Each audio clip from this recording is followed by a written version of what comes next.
Hey guys, I debated whether or not to release this episode. You're about to hear my dad's thoughts on cerebral palsy. And I guess I always knew his opinion about it. However, I don't look at it the same way. I wouldn't change my disability. I love who I am. If I change one thing about me, my whole life would change. And God makes no mistakes. Remember, you have a place, you have a purpose, and you are loved. Welcome to the Adaptable Octopus, where we share stories of change, resilience, and how we learn to adapt. I'm your host, Blair Riggs. Today, we have a very special guest, the man, the myth, the legend, my dad, Bryant. Hey there, everybody. How's it going? How you doing there? So I've had a lot of guests on here with cerebral palsy. I have never had a parent. So I would like for you to tell me your feelings, thoughts, and emotions about having a disabled daughter.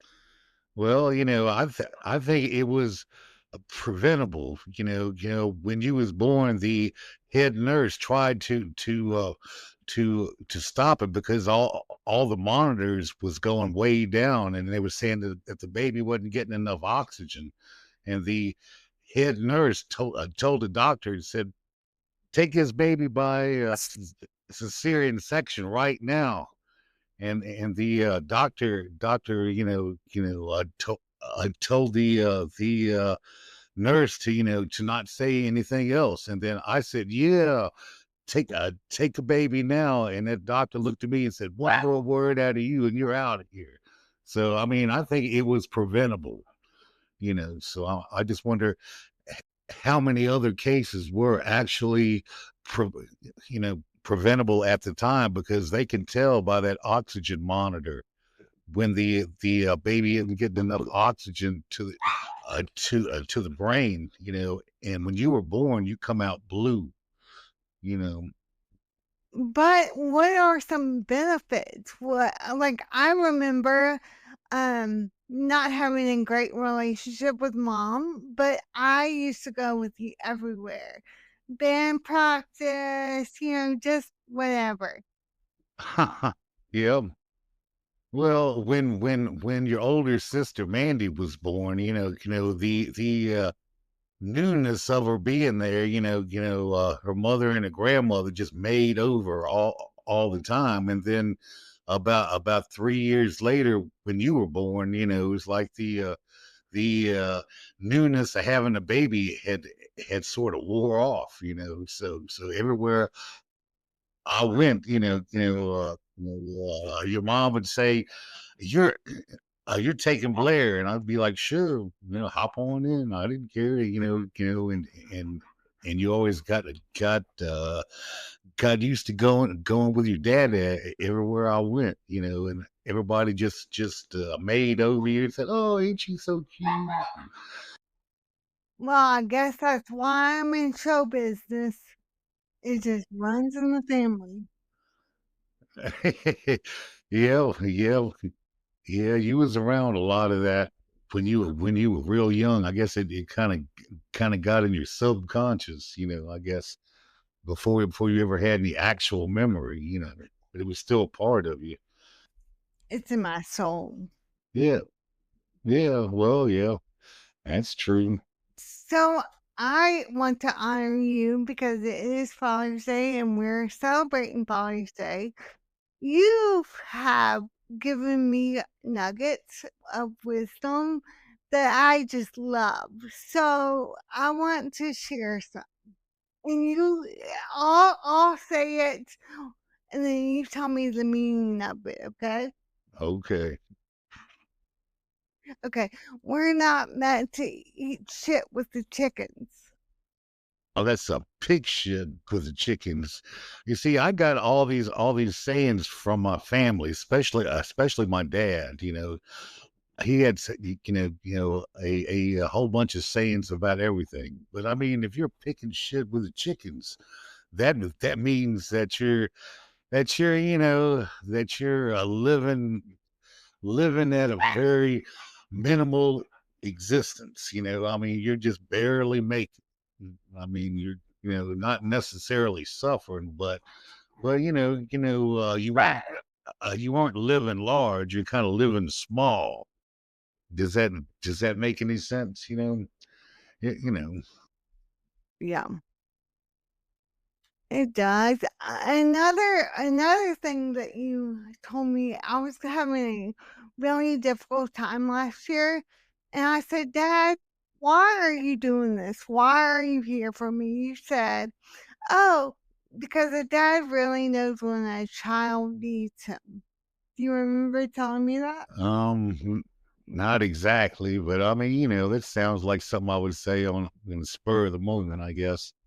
Yeah, like I say, I mean, you can always tell when your kids need something. I just wish I could have been there more. I never asked for my ex-wife to leave me. I never asked for that. I never asked for my family to split up. I never really thought we would. But after I got out of the army and we moved back to Lynchburg, everything just changed, so much. Yeah.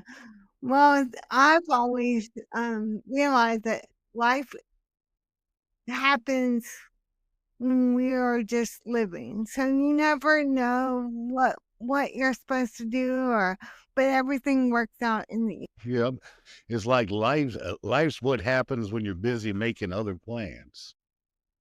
Oh, that's the saying. See, I told you I'm not good with sayings, but there it is. Oh yeah. Well, when I was young, everybody, had sayings for everything, and I just, I just remembered a lot of them, and I say these old sayings kind of at random, if they apply and stuff, and people don't even know what I'm talking about. Yeah, well, I appreciate them.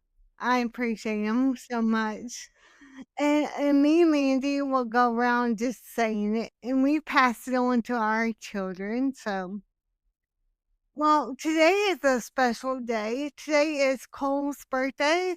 Cole Pritchett, if you're listening, I love you. And would you mind singing happy birthday to him? Okay. Okay. Happy birthday to you. Happy birthday to you. Happy birthday, dear Cole. Happy birthday to you. 18. Yay. Yay. Very, very proud of you. Thanks for watching the podcast with Blair. I know I always say watch, but it's listening because you can't see me.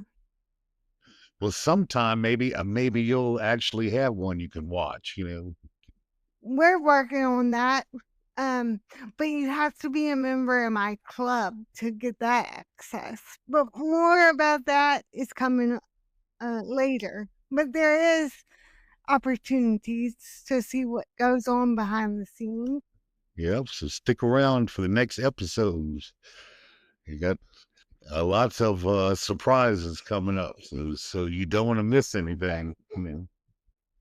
One of my favorite memories growing up with you, we came over to your house for a weekend, and I opened your refrigerator, and there was nothing but sweets in there, like cakes and cookies. And yeah, we always knew going to dad's house meant we could eat all the junk food that we wanted. Well, I had just gone to the bread thrift store, and they was having like a big sale there. I forgot how much it was, like 6 cakes for $1. So I just went out and bought a whole bunch of 'em, just some of everything. And I just, I had just gotten them about a day or two earlier and just crammed them all in the refrigerator. We almost ate them all. I don't remember that. I don't remember about eating them all, but you ate some of them. Yeah, but I mean, it was a lot, all different kinds. It was just, it was just a coincidence. I didn't always have a bunch of goodies like that. I like to eat some, chocolate sometime. It's good for your skin. It has a lot of vitamin A. If you eat a lot of chocolate, it'll keep you from getting wrinkles. So I have talked earlier about dancing as a way of physical therapy.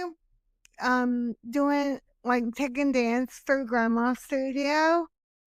Do you remember how that came? Well, hmm, after I got out of the army and we moved back to Lynchburg, our mom, I guess mom offered for all y'all to be part of the studio. And I think BJ took karate, Mandy took like ballet or something, and I'm not sure what Amber took. On my way home, I see the building, and I remember sleeping in that big window. Oh yeah, oh yeah. Well, thank you for being a part of the show, Sure, Blair. Any old time. and happy Father's Day. All right. Well, thank you so much, Blair. That was really, really nice for you to say, and thanks for having me on today. It was really nice to be here in your studio. Remember to always stay adaptable. Bye. Thanks for tuning in to the Adaptable Octopus. If you enjoyed the conversation, don't forget to subscribe so you never miss an episode. You can listen on your favorite podcast platform, whether it's Spotify, Apple Podcasts, or anywhere else you love to stream. And if you have a moment, leave a review or share the podcast with someone who might enjoy it too. Your support means the world and helps grow this amazing community. Until next time, keep adapting, keep thriving, and take care.